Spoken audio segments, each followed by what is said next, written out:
Oke. Assalamualaikum warahmatullahi wabarakatuh. Waalaikumsalam warahmatullahi wabarakatuh. Bagaimana kabarnya teman-teman semua? Semoga hari ini kita semuanya dikasih oleh Allah SWT kesehatan dan semangat yang luar biasa. Oke, bertemu lagi dengan Ustazah Titik dalam pembahasan tema 3, pembahasan PAS, tematik tema 3 kelas 4. Sebelum kita mulai, alangkah baiknya kita membaca basmalah bersama-sama. Bismillahirrahmanirrahim. Oke, teman-teman, kalian sudah mengerjakan waktu PAS ya, PAS ganjil, tema 3 kelas 4.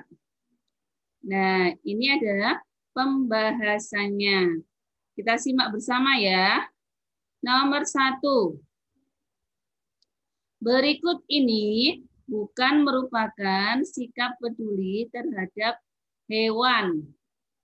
Adalah, ini kalau tidak salah masuk dalam materi PKN, IPS, IPA, atau bahasa Indonesia ya. Oh, betul sekali ya. PKN ya. Jadi ini merupakan materi hak dan kewajiban. Nah, ini ya. Berarti nomor 1 apa? D ya, yang benar ya. Memanfaatkan secara berlebihan. Ya. Nomor 2.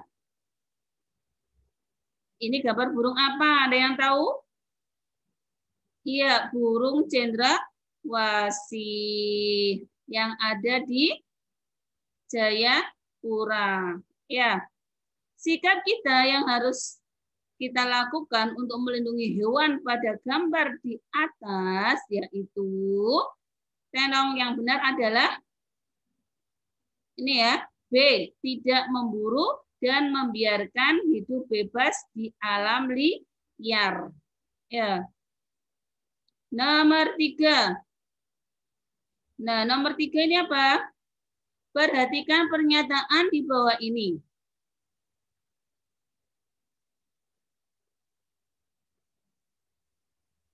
Satu, memanfaatkan daun pisang sebagai pembungkus makanan.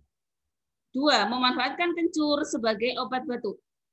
3, memberi pupuk tanaman agar subur. 4, menggunakan daun suci sebagai pewarna makanan. Contoh bentuk hak kita terhadap tumbuhan ditunjukkan oleh nomor yang benar adalah, yang tepat adalah yang C ya. Jadi 1 benar ya, memanfaatkan daun pisang sebagai pembungkus makanan supaya tidak ada sampah anorganik yang banyak. Kemudian yang nomor 2, betul ya, memanfaatkan kencur sebagai obat batuk.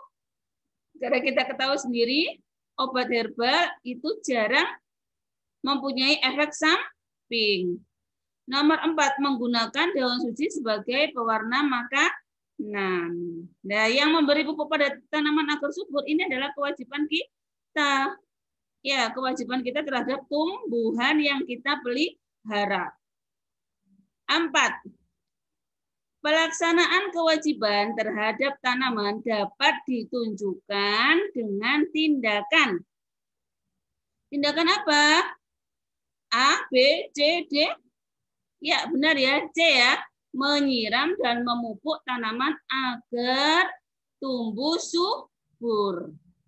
Nomor 5, menjaga kelestarian lahan pertanian sangat penting agar makanan pokok bisa tetap diproduksi dengan baik.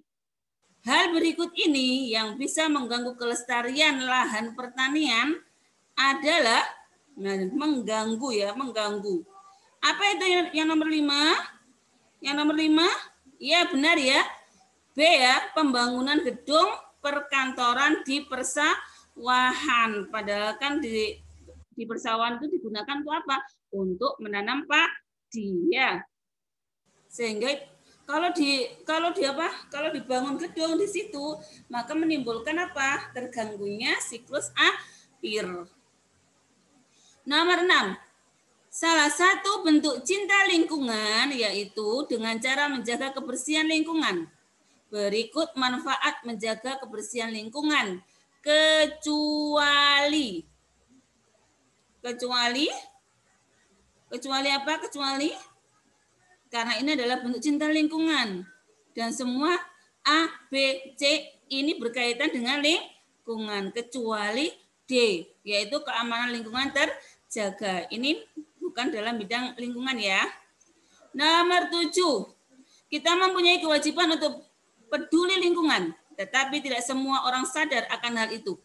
Salah satu contoh akibat dari tidak peduli lingkungan yaitu banjir yang disebabkan oleh apa? Biasanya, apakah resapan air? Tidak ya. A, B, C ini tidak ya. Yang benar adalah D, pembuangan sampah di sungai. Kenapa seperti itu? Karena akan menjadi pendangkalan sungai. Kalau sungai sudah dangkal, maka menampung air pun juga akan semakin berkurang. 8. Nah ini gagasan pokok. Teman-teman, gagasan pokok ya. Ingat, apa itu gagasan pokok? Gagasan pokok adalah topik atau tema yang dibicarakan dalam sebuah karangan ya. Karangan atau apa ini? Karangan atau deskripsi ya, sama. Gagasan pokok pada paragraf di atas adalah yang benar adalah B ya, kupu-kupu termasuk dalam kelompok serangga penyerbuk tanaman.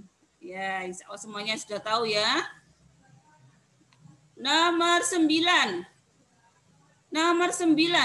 Kata tanya yang tepat untuk melengkapi kalimat di atas adalah, nah, yang benar apa ini? Nomor 9. Apakah kapan proses terjadinya fotosintesis?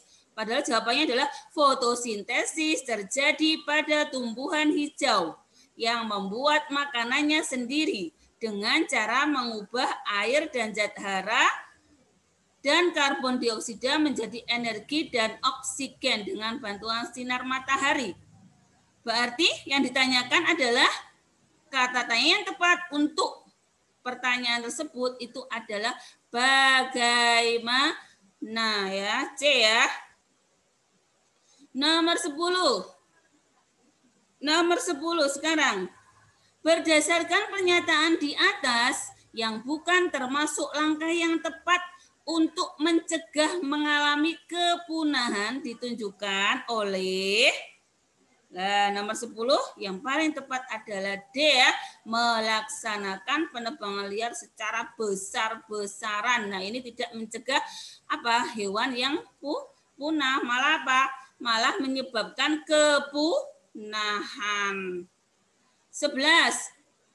Berikut ini merupakan etika saat melakukan wawancara. Apa teman-teman? Iya, betul sekali ya. Yang nomor 3.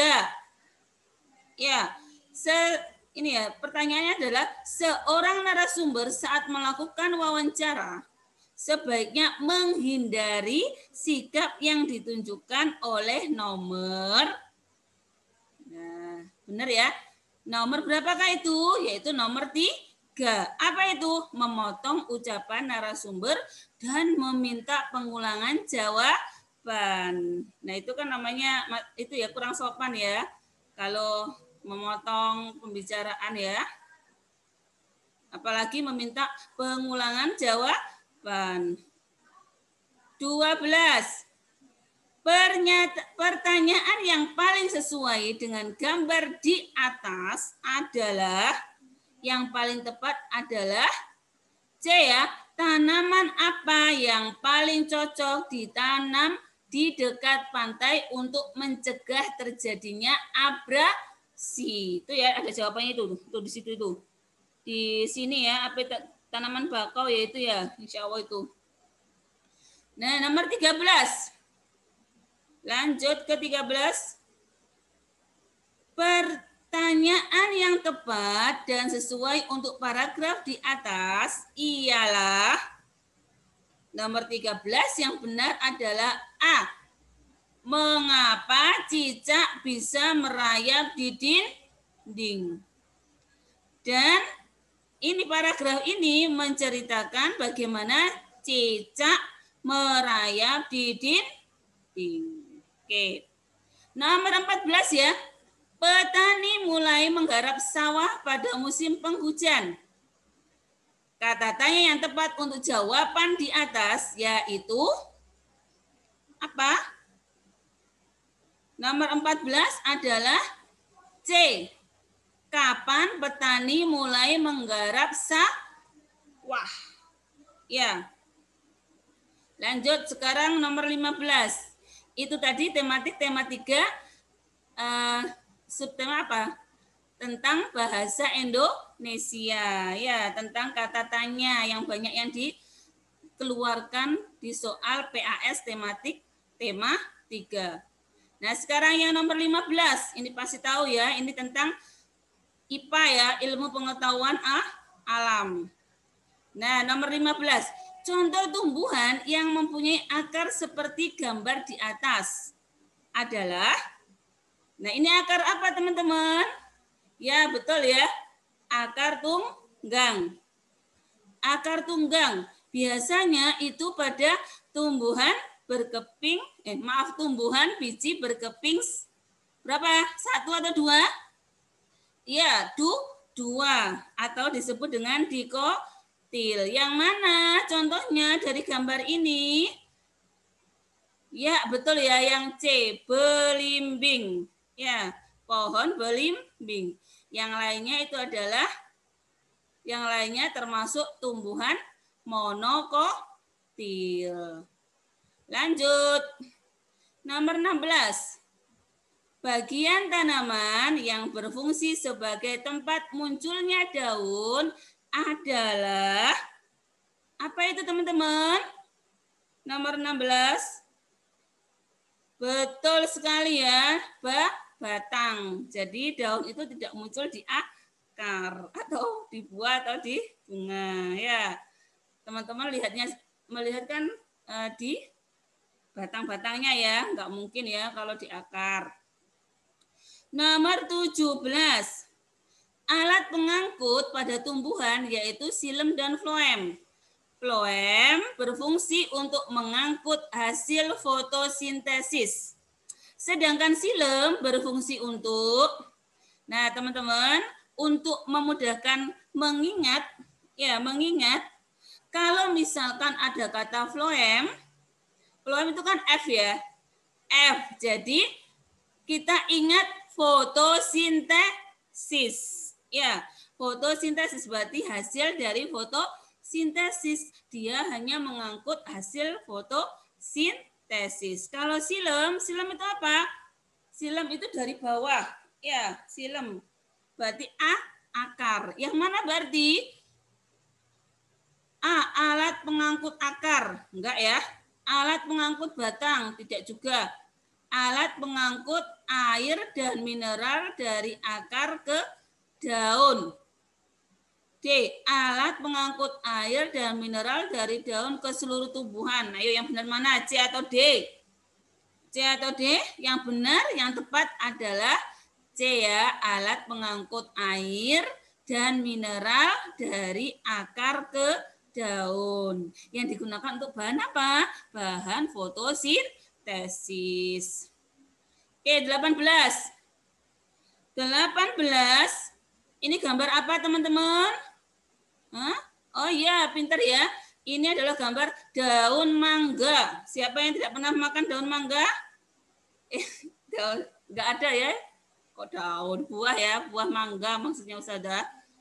Insya Allah semuanya pernah makan ya.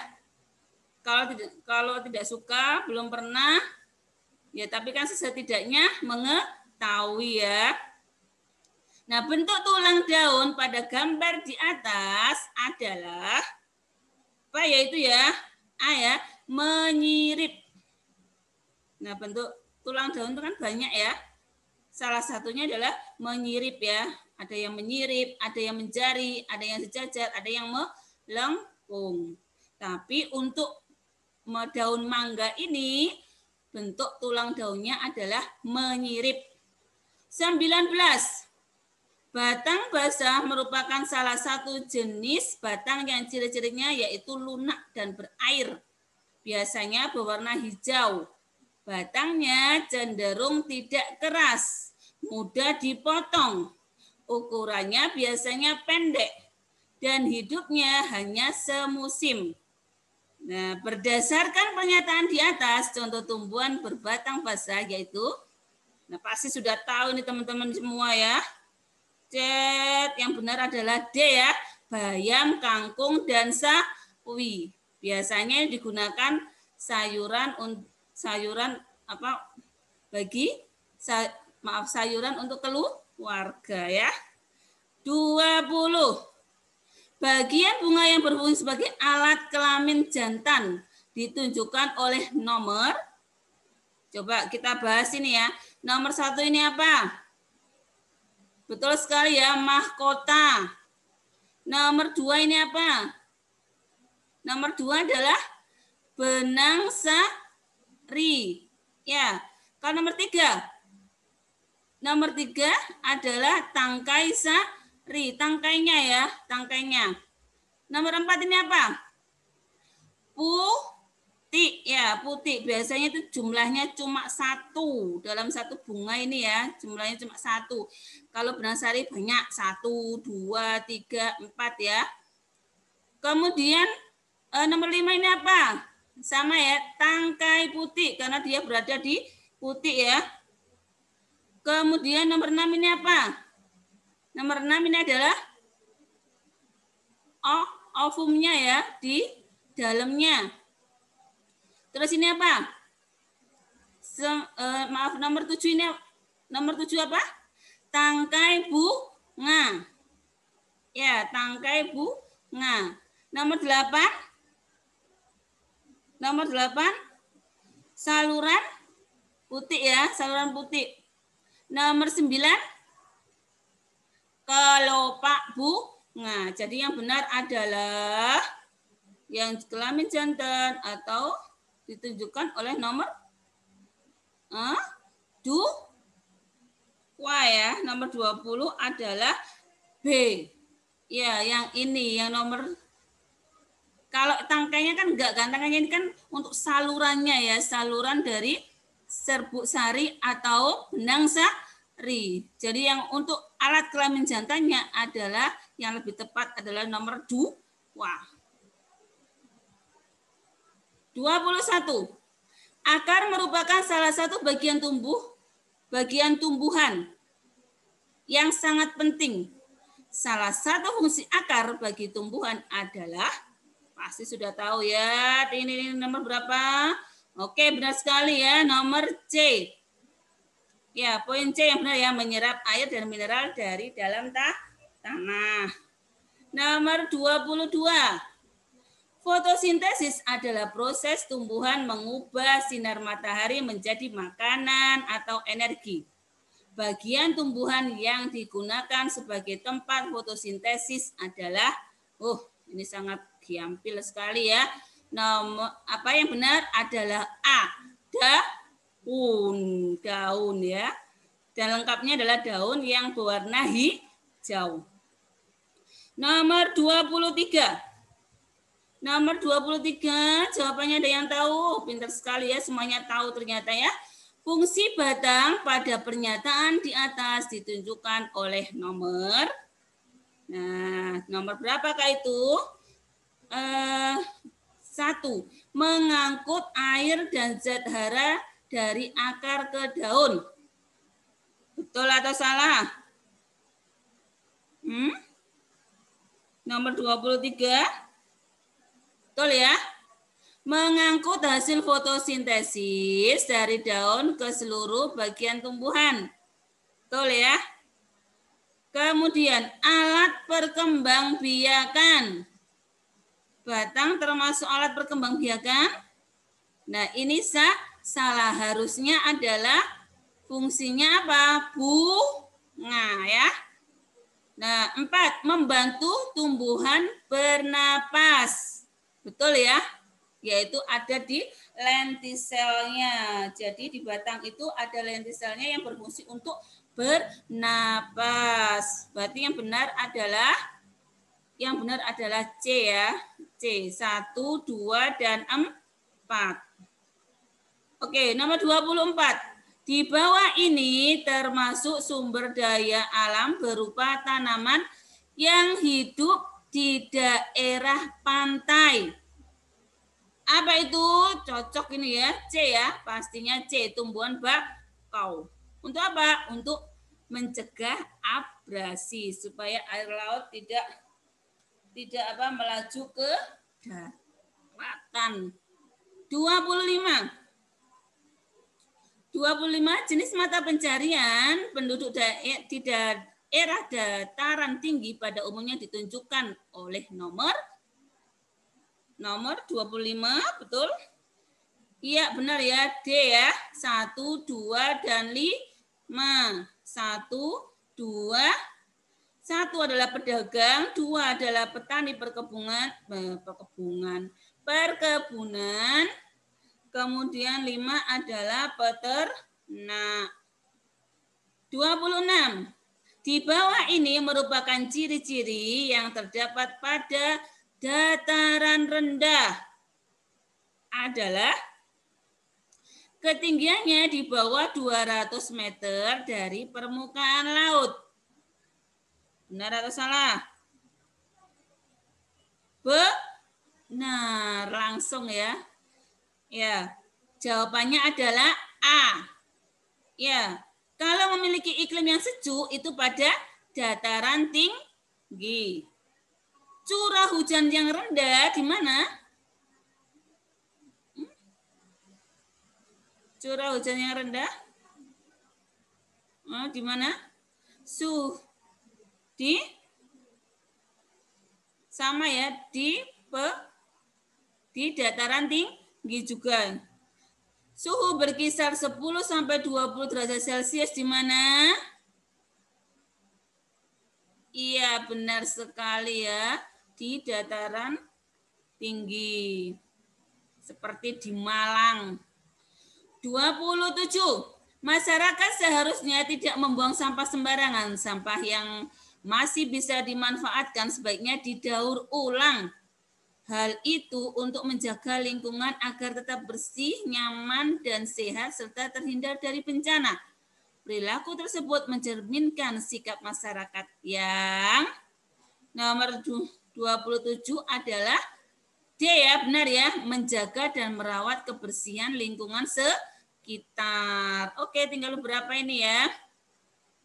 Sumber daya seperti di atas dihasilkan oleh penduduk yang bermukim di daerah. Oh, benar sekali ya, pantai, yang dekat dengan pantai.